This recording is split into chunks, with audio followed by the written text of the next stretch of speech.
Good afternoon, everybody. This is Lori-Ann Cerullo, the president of the WMGA. Welcome to the Swing Series.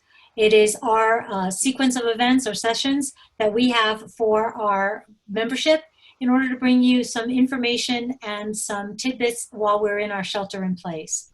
With that, we've done in the past, we had Sharon McQuinlan give us some tips about golf swings and Brian Harrington giving us some tips about our exercising to make a little bit more power in our golf swing. Today, we're taking a mental approach to help us with our mindset. And with that, we have Emily Cohn, and she has a master's in both sports psychology and applied psychology. She is the president of Enhanced Mindset Consulting Limited and a sports psychology consulting business that aims to help athletes find the missing pieces in their performance puzzle. Emily works with athletes creating pre-performance routines, increase their confidence, setting goals, and reducing frustration in their performance environment.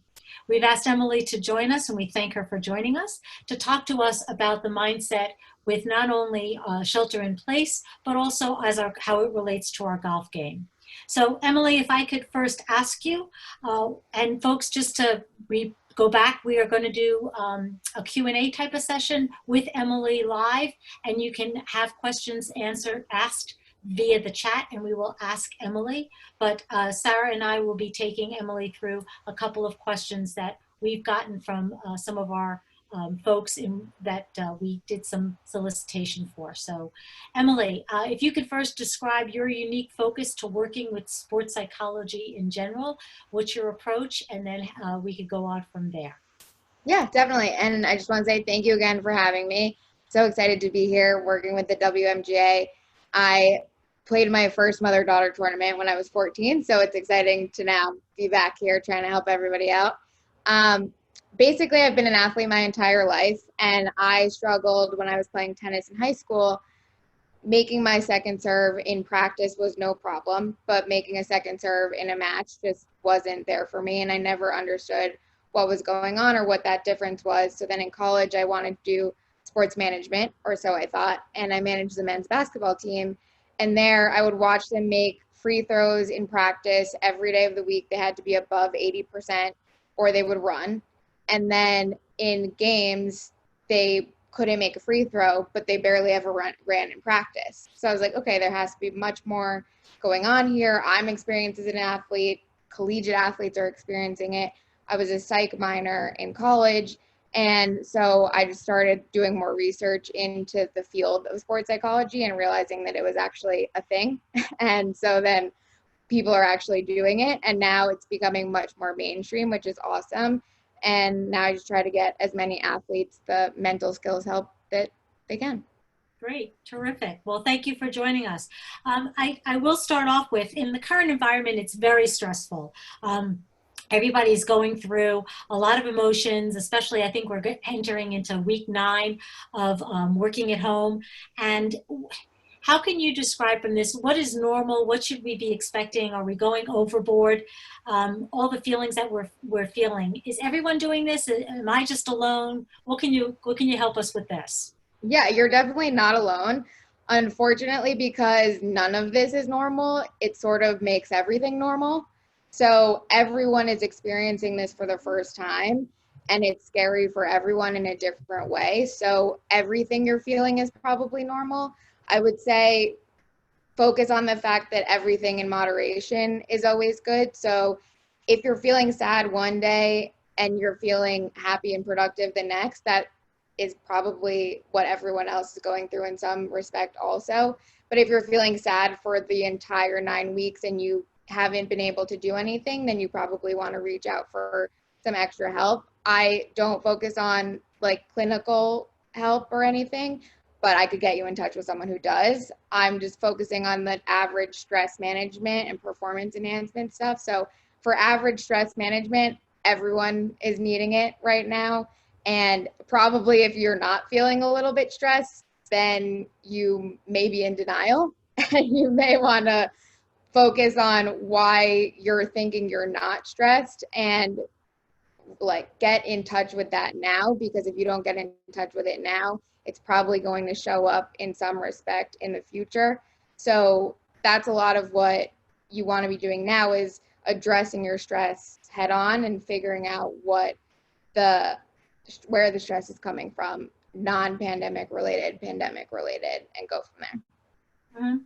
And then, so what could we do? Because I know in a lot of things right now, when we do have interactions with people, we're social animals, yet you sit there and you have to have social distancing. So you're hesitating and you're trying to be social because of just norms, as well as obviously protecting ourselves. So how do we, relax? How do we calm down the anxiousness from that perspective? What are some of the techniques that you would recommend us doing? So the biggest thing in normal life and corona life is that you really want to control the controllables. So what that means is you need to control the things that you can control personally.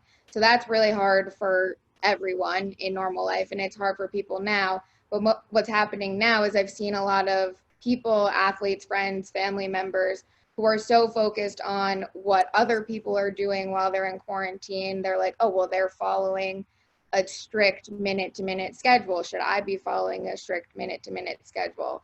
I'm wearing a mask. Most people should be wearing masks in our area.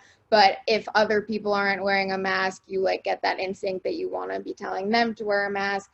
That's not in your control, unfortunately. So you just have to be focusing on yourself. And it's times like these that you do need to be a little bit more selfish than you might be on a day-to-day basis. But if you're focusing on, okay, today I'm cleaning my house, that's fine for me today. Someone is like if your friend is cleaning their house every day, that's working for them that day. So just making sure you're finding stuff that works for you while you're staying home and working from home and sheltering in place. And if it's working for you, then keep doing that and don't let anyone else tell you otherwise. And if things aren't working for you, then you can start taking advice from your friends or your family members to see if there's something you could start switching up. Mhm. Out of curiosity, what are some of the things that you would say are the controllable versus the non-controllable to have that perspective? Yeah, so controllable is really in everyday life. Your emotions are what's in your control, and how you react to situations are in your control. So basically, it's all about self-awareness. So like if you see something and it makes you angry, taking a step back and saying, why is this making me angry? And asking yourself the why questions instead of the what questions, because oftentimes you'll ask someone like, oh, what happened if something went wrong? And you get kind of a defensive response.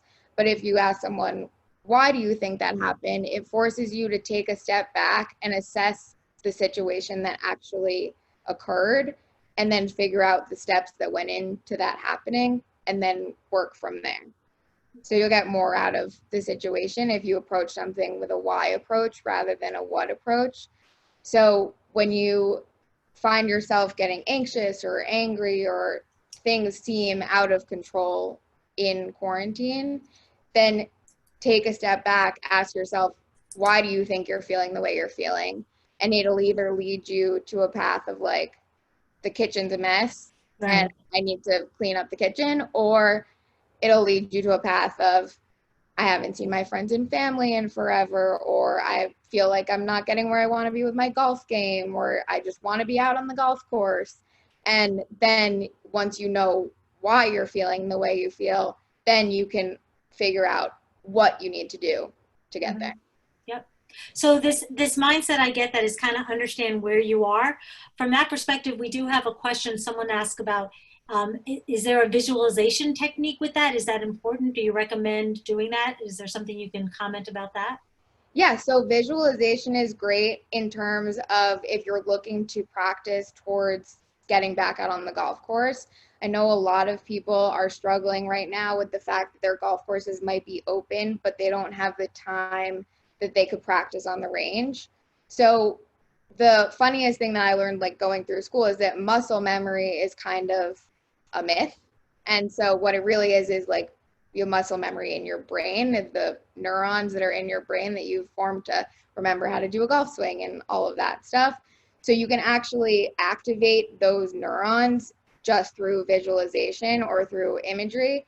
A lot of it takes a lot of practice to do that. So there are a lot of good resources online, but basically when you're thinking about visualization and you're thinking about imagery, the main thing to remember is that you want to engage all 5 of your senses. So put yourself physically at the driving range if that's what you want to do. Think about what you're feeling. Think about feeling physically, like your golf club and stuff, feeling emotionally also. But feeling physically, think about what you smell at your driving range, think about what you see, who's generally with you, things like that to get visualization to the highest productivity it could be. Mm-hmm. Great. And what I'm going to do is pass this over now for Sarah to ask questions as it relates from the techniques that we're learning in quarantine and how that could actually be very applicable to when we're out on that golf course, especially with its anxiety from the aspect of social distancing. So Sarah, I'll turn it over to you. Hi, Emily. So we'll talk about golf, in New Jersey. In the last few weeks, it's been open. New York and Connecticut, it's been open a little bit more. But what can we be doing in quarantine to help our golf game for when we get back out on the golf course regularly? Yeah, that's a great question. So what I found most interesting in my life and in working with athletes that are also in more strict quarantine areas is that it's actually forcing us to be more mindful. And so I know mindfulness is becoming more mainstream now. Everyone's talking about meditation and being more conscious of what's going on. But Brian talked about it too in his swing series also, is that you have to be conscious about what's going on in your body and what you're feeling in your body in order to stretch. So mindfulness right now in quarantine is the fact that like I can't leave my apartment without a face mask. I have to think about how I'm going to touch the elevator button. I'm going to have to figure out who I'm going to interact with on the street and what precautions I need to take in that respect, or like bringing my own bag to the grocery store and bringing a wipe to the grocery store, that kind of thing. And so that may seem really irritating and frustrating, but in reality, it's just making me more conscious of the steps that I need to take to perform my day-to-day actions. And that really translates back to the golf course, because you shouldn't be approaching the tee box and just like throwing a tee in the ground, taking a swing and having no idea what steps it took to get there. Or even some people have realized like you are driving day to day and you're doing your normal route to the grocery store and you were like, oh, I don't even really remember driving here. So you want to make all of those things more conscious and effortful decisions. And while it sounds like a lot of extra steps, it's actually going to help you pinpoint what's working in your golf game if you're more conscious about what hand you put the tee in the tee box with, how you step out of the golf cart, what you're doing in between shots, rather than just arriving at a shot, taking a shot. It may go the way you want it to go and it may not go the way you want it to go. But either way, you want to realize what you're doing, because if it went the way you want it to go, you want to repeat it. And if you don't know how you did it, you can't repeat it. And if it didn't go the way you don't want to go, then you don't know what you want to fix. Right. So we're developing good habits in quarantine that then we can use Exactly. social distancing going forward, so you answered my other question. Yeah. How do we then transition back to golf and deal with the stressors of social distancing? Yeah. So we basically want to think about reassimilating really slowly. So even if you're going out there, you're not going out prepping for, I'm assuming most of the people who are on our call today, prepping for team matches or prepping for your normal summer golf that you would be playing. So you just want to make sure that you're giving yourself the space for just the gratitude to be out there. Like I know, Sarah, you said the other day, you were just so happy to be out on the golf course. Your score didn't really matter. And that's the perfect approach to being out on the golf course right now. Because if you're going out there expecting to shoot what you were shooting last season, or what you maybe have been playing over the winter, if you were able to get down to Florida or anything, then that's probably not likely to happen, because all of the outside stressors that everyone's experiencing are going to come on the golf course unless you take the time to address those stressors and then put them in a different space and then approach the golf course as just being grateful to be out at the golf course and you're focusing on golf. So there are some other things you can be doing while in quarantine to help your golf game, one of the biggest things to help you approach your stressors is journaling. I think journaling gets a bad rap sometimes because it seems like a little bit childish, or it seems like, why do I need to write this down? But if you're not the person who's comfortable talking to your support system about what you're feeling stressed about, then journaling is a really good outlet. And it doesn't need to be like paragraphs or anything like that. Like I tell a lot of my high school athletes, like, make a tweet length journal per day, just to say, how did it go? What are you feeling? Was it good? Was it bad? Is there something you want to do again? Never do again? And just to address things like that. Focus on the golf aspect too in the journaling, or just the day? Yeah, so definitely focus on the golf aspect. And if you're going to do more golf related journaling, that's a time where we can start focusing on reflection of, if you have played this season, what's going well so far? What do you want to keep doing? What do you want to fix?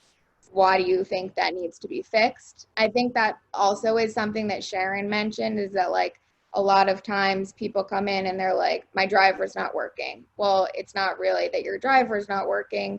Other things in your game aren't working. So why is it your driver specifically that you think needs to be fixed? Because maybe it's not going the right direction, that kind of thing.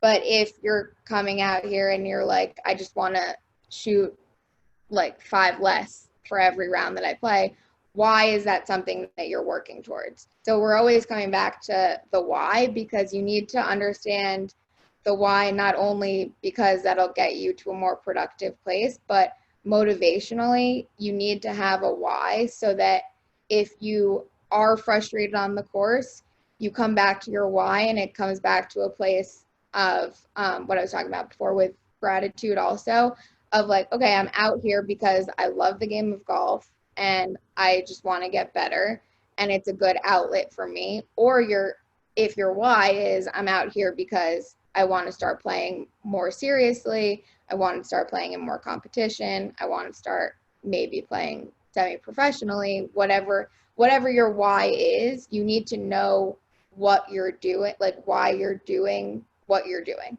basically, so that if it breaks down in any way, or when it is going well, you have that to come back to for yourself personally, as opposed to just being like, well, I'm out here and I don't know what I'm doing.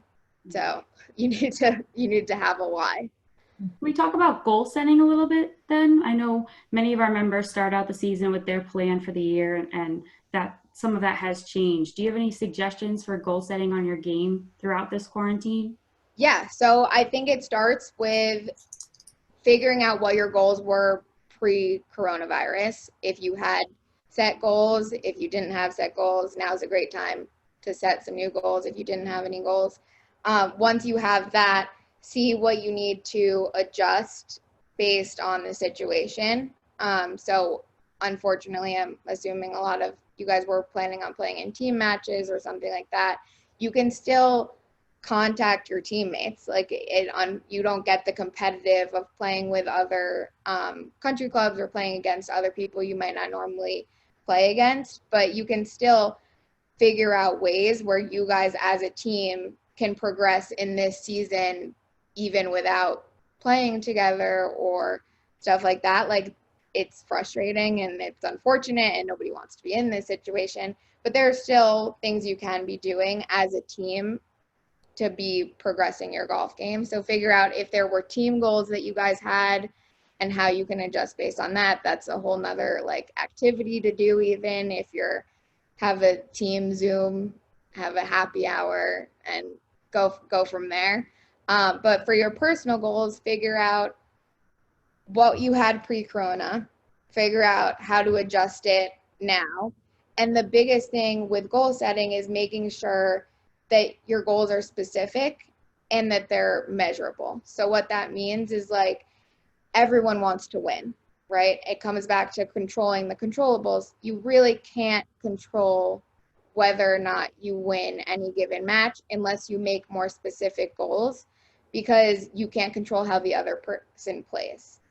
So if your goal is just to win, that's ultimately going to be pretty frustrating. But if you break it down into what are called performance and then process goals, if your performance goals are like, okay, well, I want to win 2 out of the 5 matches I have this year, then that's more specific. You can focus on that. But then your process goals are, I'm going to focus on how to win the 2 out of the 5 matches this year because I know what courses I'm playing at. I know how to approach those courses.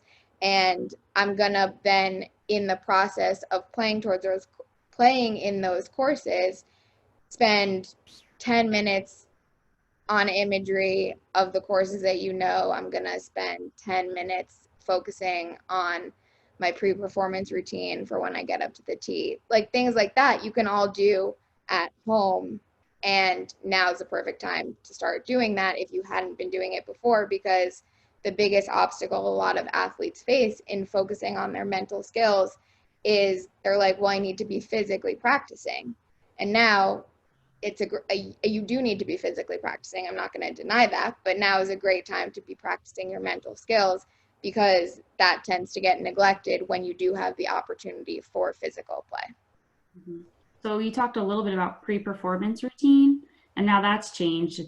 The putting greens are closed or the driving range is closed. What tips would you give someone to get to that same space where they would usually use it more physically to bring them onto the mental side? Yeah, so imagery is great for that, like we already talked about.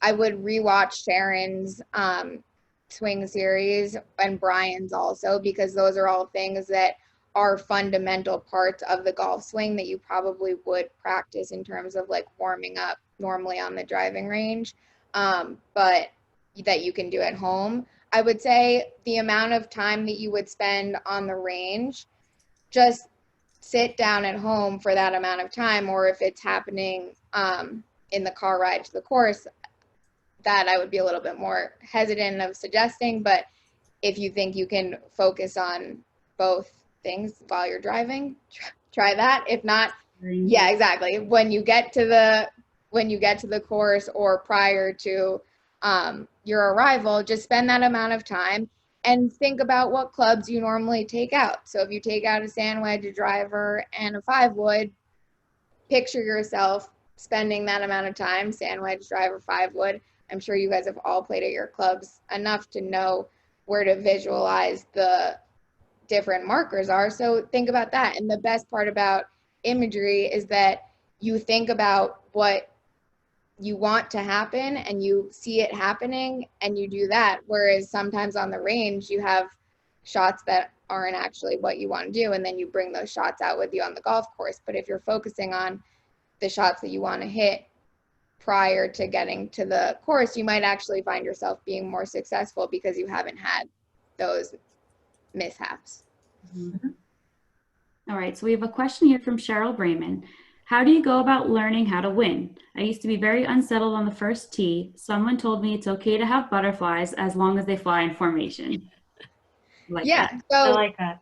That's definitely true. Everyone has anxiety, whether they realize it or not. And it's just recognizing whether that anxiety is debilitative and it makes it harder for you to focus on what's happening, or if it's facilitative and it fuels you. So like you'll hear a lot of people, I don't know if anyone's watching The Last Dance about Michael Jordan, where he took all of that anger and energy and focused it into being the most competitive, high-performing basketball player. But that's not going to work for everyone. A lot of athletes need to be more calm prior to their performance. So it's about what you know works for you. Playlists are one of the best ways to get ready prior to a performance. And so if you know that you need a more calm playlist, then do that. If you need a more energetic one, get more hyped up, then you do that. About learning how to win is about focusing on the small goals first, and then if winning is your ultimate goal, that makes sense. That's great. Most athletes and everyone, that is their goal. But it should be practicing, like if there's something you're struggling with, and it seems like Cheryl that was unsettled at the first tee, focus on winning the first tee. So it's not, you don't need to focus on the 18 holes or whatever is going on there. Just focus on what do you want to happen on the first tee? How do you want to approach the first tee? And then taking it shot by shot, and it should seem way more manageable. We have a question from Ginny Urban. How can one improve her confidence and avoid negativity? Mhm. Yeah, so that's a great point. The biggest thing that we have yet to talk about is positive self-talk. So what that is not, you're going to do great, like everything's fine. It's actually focusing on what you want to happen versus what you don't want to happen. So let's say you're 10 feet from the green, there's a sand trap in front of you, the hole is in the front, and you're just standing there and you're like, okay, don't hit it in the sand trap, don't hit it in the sand trap, don't hit. You're actually telling yourself to hit it in the sand trap. Your brain doesn't hear the don't in any of those commands, so you need to focus on what you want to happen and have that positive self-talk of hit it on the green. So switching don't hit it in the sand trap to hit it on the green is actually giving yourself the right cues to get your ball where you actually want it to go. And in terms of improving your confidence, it comes back to those small goals, that self-awareness of what you want to happen instead of what you don't want to happen. And a lot of it comes down to communication. So I break down communication by 3 parts. You need to communicate with yourself. That's your goal setting, your journaling, your imagery, your body, figuring out where you feel your stress, how you feel your stress, and then communicating with your support system or your teammates. So if you're playing with other people a ton, telling them what works for you when you mess up, telling them when you want feedback, when you don't want feedback. I know as a kid, I used to always get really angry at my dad when he offered any sort of feedback when I did not ask for it.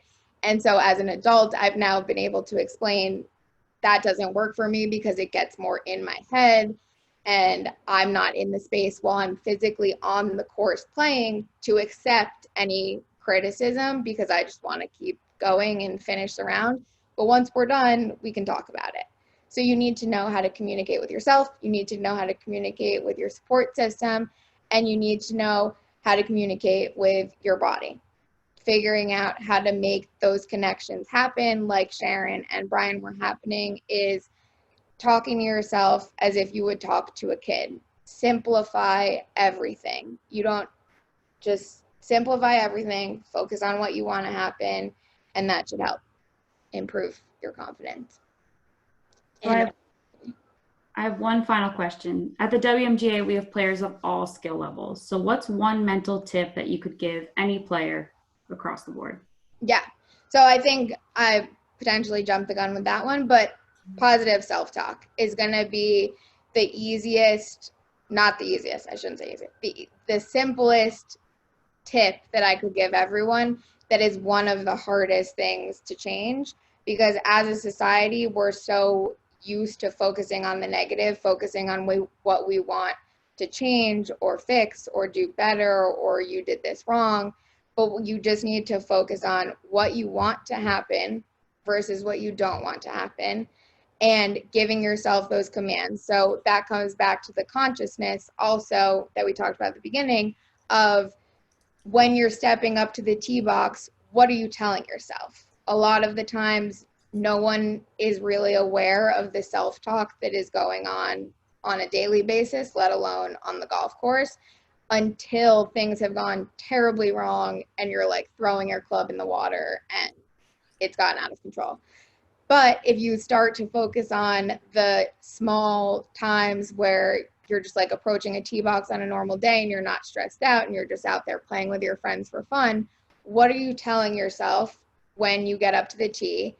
Is that what you want to happen, or is it what you don't want to happen? And how can you change it to make it what you want to happen? Let me ask you something then, Emily, from that is, and you had mentioned it, when you have this negative, self-talking, which I could have marathon discussions with myself.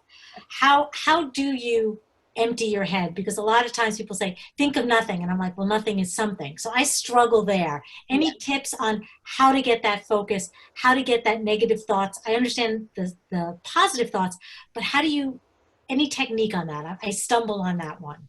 Yeah, so there's a bunch of different techniques. One is muscle relaxation. I personally like to use that when I'm playing golf or tennis. What it is basically you're focusing on clenching a muscle and then releasing it. And in the process of doing that, you're focusing, we're not great multitaskers, so you're focusing on the clenching and the releasing rather than what had previously gone wrong. So let's say you hit a shot way to the right, that's not where you want it to go. Take 3 seconds, hold on to the club, 3 seconds, let go of the club, see how you feel after that, do it again potentially, or try something else. Then that's the same theory with breathing. So figuring out if breathing works for you, you can hold for breathe in for 4 seconds, hold for 7, let go for 8. That's a lot more thinking about it. But again, if you're thinking about breathing, you're not focused on what's going wrong. And then another one is a cue word.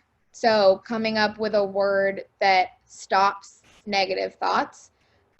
So that has to be something that, this is something I spend a lot of time with athletes coming up with, because they'll try a word, it doesn't stick. They'll try another word, it doesn't stick. So it's a trial and error process, but coming up with a word that's meaningful to you as an individual athlete, where, okay, the ball went right, you recognize the ball went right, but instead of spiraling into negativity, you say cucumbers, you know, so like something that just means something to you. And in thinking of cucumbers, you are now resetting your brain back to focus on the next shot. Okay, great. So yeah, that simplicity, but and I like the part about the breaking everything into a small, tangible goal. On that one, the one question I have is, can you make it so small it's literally like left foot, right foot, inhale, exhale? How would you describe a tangible goal in the golf game that we don't get stuck in the minutia, or you make it too grand that there's no path to it, like you said, just winning in general? What would you recommend there?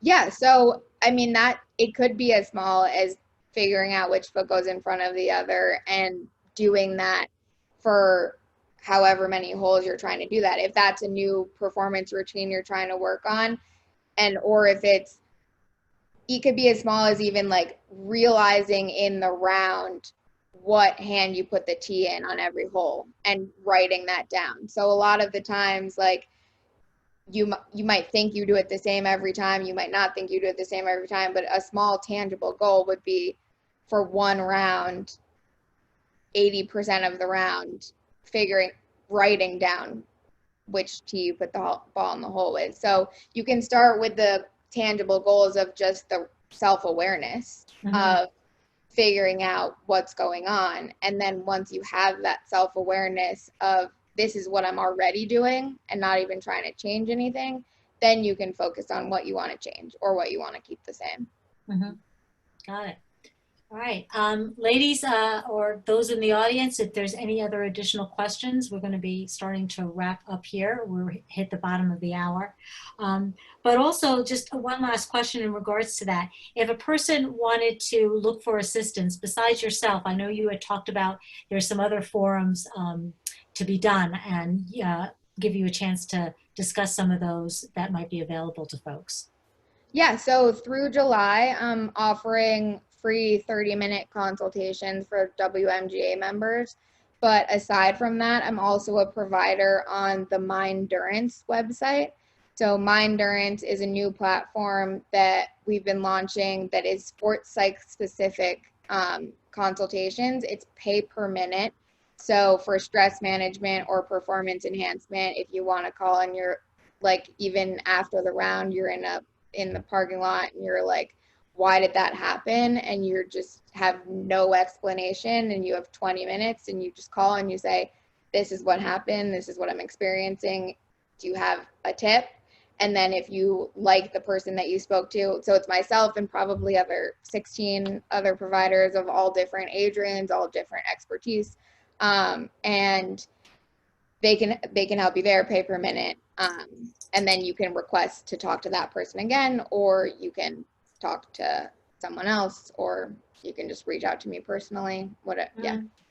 Got it. So that's kind of the Mindurance is kind of like an Uber style of it, is only when you need it, and it's for something probably very specific. Yeah, exactly. Versus a true session and one that goes on more. Yeah. So you could do things little.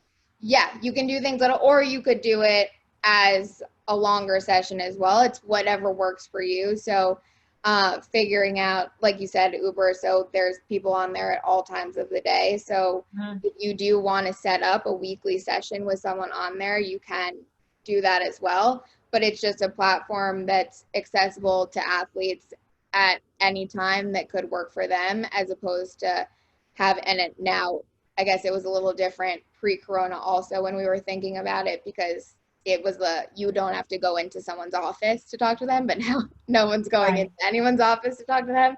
So we've already adapted to that, I guess. But now call from home, call from work, call from wherever, and you can get the help that you need. Terrific. Well, I do appreciate that. I think that mindfulness is, kind of put yourself in the here and now, understand, like you said, what you can control and you can't, really can apply to the anxiety and the frustrations that we're all having in our shelter in place, self-quarantine, as well as then transition that to as we get back to the golf courses and we're back in not only just getting back into the golf season, but also into competitions and things like that. So I really do appreciate your insight and your tips and techniques. And we will put this recorded session on YouTube, and we'll send everybody from the WMGA their coupon. So if they want to get more into the mindfulness, we appreciate you offering that to our membership. So Thank you, Emily. Appreciate it. Yeah, thank you guys. And thanks everyone for listening. You guys are already taking the first step for thinking about mental skills. So kudos to you guys. Thank you. Thank you very much, everybody.